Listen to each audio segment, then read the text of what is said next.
കൂടുതൽ വാർത്തകളും വീഡിയോകളും കാണാൻ ഈ ചാനൽ സബ്സ്ക്രൈബ് ചെയ്യുക. കൂടെ ബെൽ ബട്ടൺ അമർത്തുക. ഇന്നത്തെ എൻ്റെ ജ്യോതിഷ സംബന്ധമായ വിഷയം സ്ഥലം വിൽക്കാൻ കൂടോത്രം ചെയ്യേണ്ട എന്നാണ്. സ്ഥലം വിൽക്കാൻ വേണ്ടി കൂടോത്രം ചെയ്യേണ്ട. അപ്പോൾ ഇന്ന് പലരും ചെയ്യുന്ന കാര്യമാണിത്.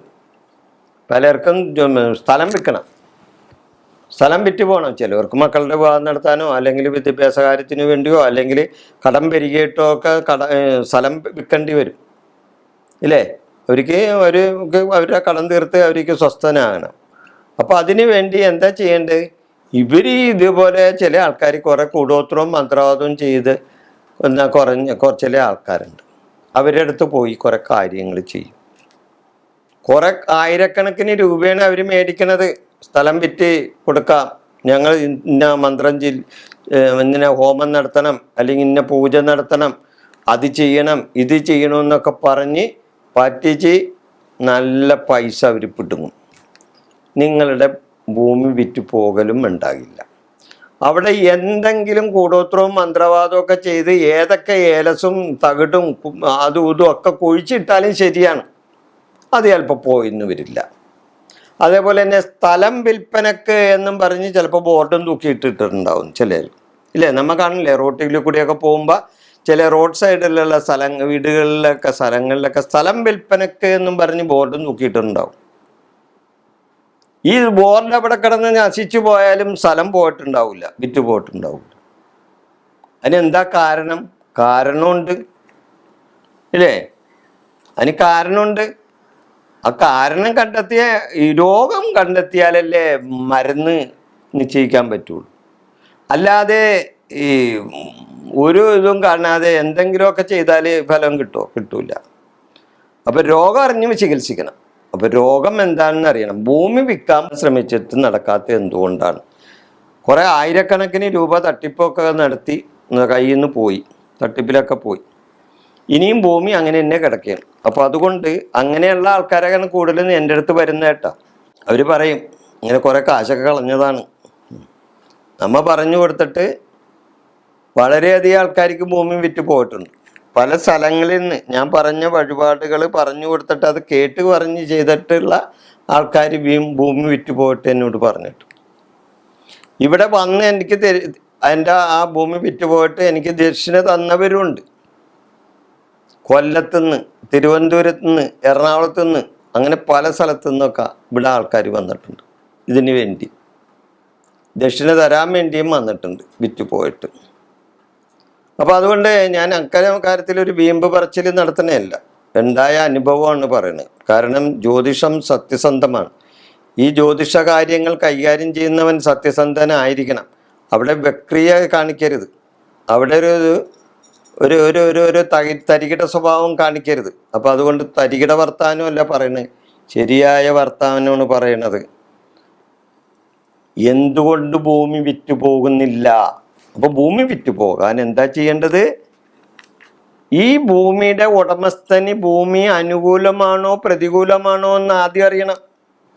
ഭൂമിയുടെ ഉടമസ്ഥന് ഭൂമി അനുകൂലമാണോ പ്രതികൂലമാണോ എന്നറിയണം. അപ്പോൾ ഭൂമി എന്ന് പറഞ്ഞാൽ നമ്മെ എങ്ങനെ കണക്കാക്കും? ഭൂമിയുടെ കാരകത്വം ആക്കാണ്. ഏത് ഗ്രഹത്തിനാണ്? ചൊവ്വക്കാണ് ഭൂമിയുടെ കാരകത്വം. ഭൂമിയുടെ കാരകത്വം ചൊവ്വക്കാണ്.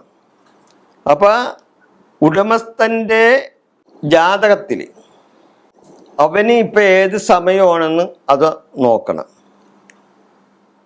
അവനൊരു ചീത്ത സമയമാണ് അല്ലെങ്കിൽ നല്ല സമയമാണ്, അങ്ങനെയുള്ള സമയം കൂടി നമ്മൾ ഒന്ന് അറിഞ്ഞിരിക്കണം.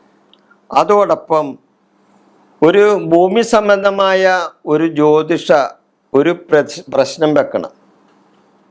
ഭൂമി സംബന്ധമായ ഒരു പ്രശ്നം വെച്ചിട്ട് ചൊവ്വ അവന് അനുകൂലമാണോ പ്രതികൂലമാണോ എന്ന് നോക്കണം. ഭൂമിയുടെ കാരകനായ ചൊവ്വ ആ ജാതകന് അനുകൂലമാണോ പ്രതികൂലമാണോ എന്ന് ചിന്തിക്കണം. അനുകൂലമാണെങ്കിൽ ആ വസ്തു നിങ്ങളുടെ നിന്ന് പെട്ടെന്ന് പോയിന്ന് വരില്ല. പ്രതികൂലമാണെങ്കിൽ പോയിന്ന് വരും, പെട്ടെന്ന് പോകും. ഒരു വസ്തു ഒരുവൻ വാങ്ങുന്നത് ആരെയും തട്ടിച്ചും പറ്റിച്ചിട്ടൊന്നുമല്ല. അങ്ങനെ വാങ്ങുന്നവരുണ്ടാകാതിരിക്കട്ടെ, ഞാൻ അവരെ പറ്റിയല്ല പറയുന്നത്. ഭൂരിപക്ഷം പേർക്കും അവരത് വാങ്ങുന്നത് അവരുടെ അധ്വാനം കൊണ്ടാണ്, അല്ലെങ്കിൽ അവരുടെ കുടുംബ സ്വത്തിൽ നിന്ന് അവർക്ക് കിട്ടിയ ഭാഗമാണ്, അല്ലെങ്കിൽ സത്യസന്ധമായി ദൈവാനുഗ്രഹത്താൽ അവരിൽ വന്ന് ചേർന്നിരിക്കുന്നതാണ് ആ ഭൂമി. അപ്പോൾ ആ ഭൂമി അവരിൽ നിന്ന് പോകണമെന്നുണ്ടെങ്കിൽ അവിടെ ഒരു ദൈവാനുഗ്രഹം തന്നെ ഉണ്ടാകണം. അല്ലാതെ ഏത് കൂടോത്രവും മന്ത്രവാദം ചെയ്തിട്ട് ഒരു കാര്യമൊന്നുമില്ല, ഒരു കാര്യവും നടക്കില്ല. അപ്പം ദൈവം അനുകൂലമാക്കണം, ദൈവം അനുകൂലമാക്കി തന്നെ. അപ്പം ഭൂമിയുടെ കാരകനായ ചൊവ്വ അനുകൂലമായിട്ട് നിന്നാൽ ഭൂമി നമുക്ക് അനുകൂലമായിട്ട് നിൽക്കുകയാണ്. അപ്പം നമ്മുടെ കയ്യിൽ നിന്ന് പിടിച്ചു പറിച്ചാലും പോകില്ലത്. അപ്പം എന്താ ചെയ്യേണ്ടത്?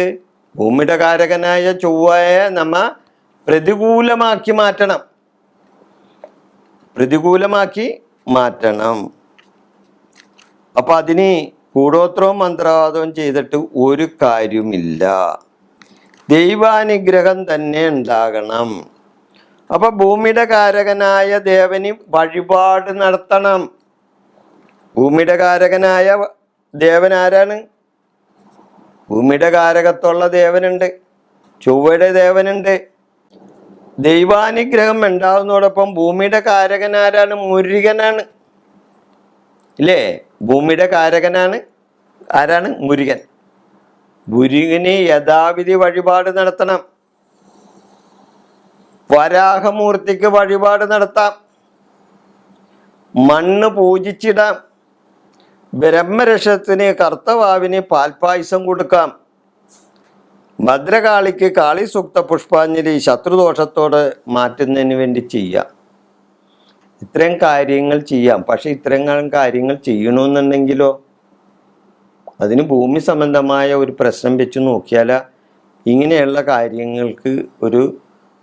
കാര്യങ്ങൾ ചെയ്താൽ അത് ശരിയാവുമെന്ന് അറിയാൻ ഒഴിവ് കൂടി നോക്കാം. അതോടൊപ്പം ഈ ദൈവാനുഗ്രഹത്തിന് വേണ്ട വഴിപാടുകൾ എന്തൊക്കെയാണെന്ന് ആ പ്രശ്നത്തിൽ നമുക്ക് തെളിയുകയും ചെയ്യും. അങ്ങനെ ചെയ്താൽ ഈ ഭൂമി അധികം താമസിക്കാതെ അവരുടെ കയ്യിൽ നിന്ന് അത് പോകും. അപ്പോൾ പോകേണ്ട വഴിക്ക് പോകണം, അല്ലാതെ നിങ്ങൾ വളഞ്ഞ വഴിക്ക് പോയാൽ കാര്യം നടന്നെന്ന് വരില്ല. നേരായ വഴിക്ക് പോകണം.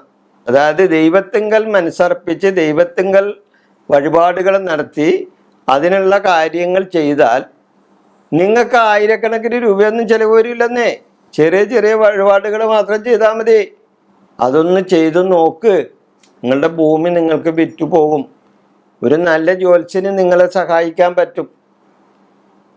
പക്ഷെ കാശ് പിടുങ്ങാനിരിക്കുന്ന ജ്യോത്സ്യൻ്റെ അടുത്ത് പോയി നിന്നിട്ട് കാര്യമില്ല കേട്ടോ.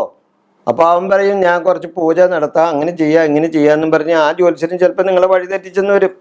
നിങ്ങൾ യഥാർത്ഥ ജ്യോത്സ്യന്മാരോട്, സത്യസന്ധമായ ജ്യോത്സ്യന്മാരുടെ അടുത്ത് ചെല്ലണം.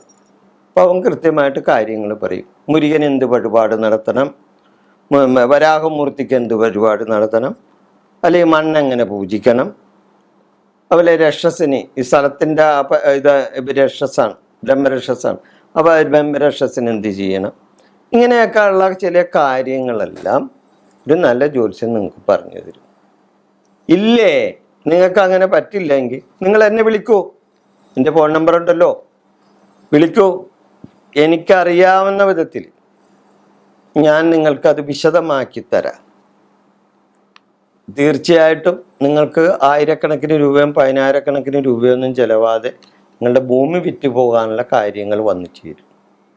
വിഷയം ഞാനിവിടെ അവസാനിപ്പിക്കുന്നു. നിങ്ങൾക്ക് നന്ദി, നമസ്കാരം.